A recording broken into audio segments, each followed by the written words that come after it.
Good evening అండి. ఈరోజు sudden cardiac death గురించి మాట్లాడుకుందామండి.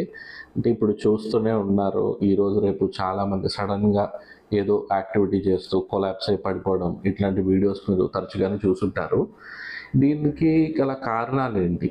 జనరలీ ఇలాంటివి జరగడానికండి వాళ్ళకి ఏమైనా ఇన్హరెంట్ ఇరెగ్యులర్ హార్ట్ రిథమ్స్ ఉండడం, లేదు అని అంటే కంజెనిటల్ హార్ట్ డిసీజెస్ లాంటివి ఉండడం, లేదు అని అంటే వాల్వులార్ హార్ట్ డిసీజెస్ అని ఇలాగ చిన్న హార్ట్ కండిషన్స్ ఉన్న వాళ్ళలో ఇది వచ్చే కామన్గా జరిగే థింగ్ కింద మనం పరిగణన చేసుకోవచ్చండి.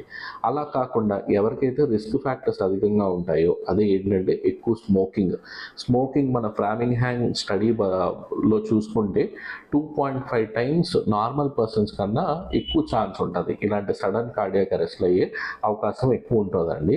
సో ఇవే కాకుండా ఆల్కహాల్ ఎక్సెసివ్ యూసేజ్ అండ్ మనం సెడెంటరీ లైఫ్ స్టైల్ మెయింటైన్ చేయడం, ఎక్కువ స్ట్రెస్ఫుల్ లైఫ్ లీడ్ చేయడం, ఇట్లాంటివన్నీ కూడా కొంచెం ట్రిగర్ ఫ్యాక్టర్స్ అవ్వచ్చండి. సో సడన్ కార్డియాక్ డెత్స్ మనం అవ్వకుండా చూసుకోవాలి అని అంటే మనకి రిస్క్ ఫ్యాక్టర్స్ ఇలాంటివి ఏమైనా ఉన్నాయా, హెరిడిటరీగా కూడా ఏమైనా ఉన్నాయా అన్నది ఒకసారి చెకప్ చేయించుకోవడం మంచిదండి. Thank you.